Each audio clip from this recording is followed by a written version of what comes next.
Halo semuanya, ada sistem penilaian nasional baru dari Kemendikdasmen.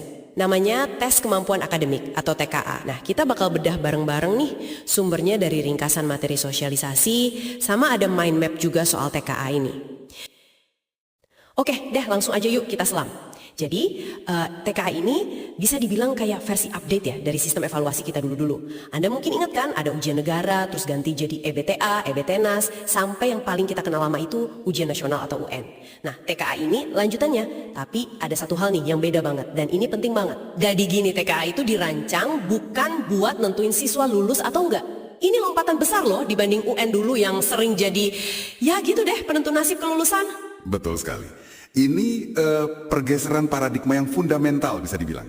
Kalau dulu kan fokus utamanya yaitu mengukur capaian siswa buat kelulusan. Nah, tujuan utama TKA sekarang itu beda. Fokusnya lebih ke memetakan kondisi, terus juga buat mendorong peningkatan mutu pendidikan kita secara nasional. Ini nyambung banget sama visi besar pendidikan bermutu untuk semua. Jadi, TKA ini fungsinya lebih kayak alat diagnosa gitu ya.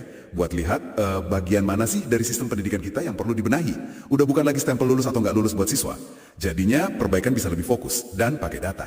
Wah, menarik banget ya pergeseran fokusnya. Bukan lagi individunya, tapi sistemnya gitu ya. Kalau gitu pertanyaan berikutnya nih, apa sih yang sebenarnya diukur sama TKA ini? Kan katanya buat memetakan mutu.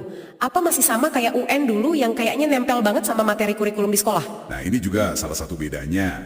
TKA itu nggak dirancang cuma buat nguji seberapa hafal siswa sama detil kurikulum. Fokusnya itu lebih ke kemampuan akademik yang esensial, yang mendasar gitu.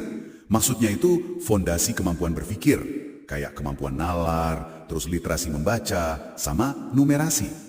Skill-skill inti lah yang dibutuhin siswa buat bisa belajar terus, buat bisa adaptasi nanti. Nggak peduli kurikulumnya lagi kayak gimana.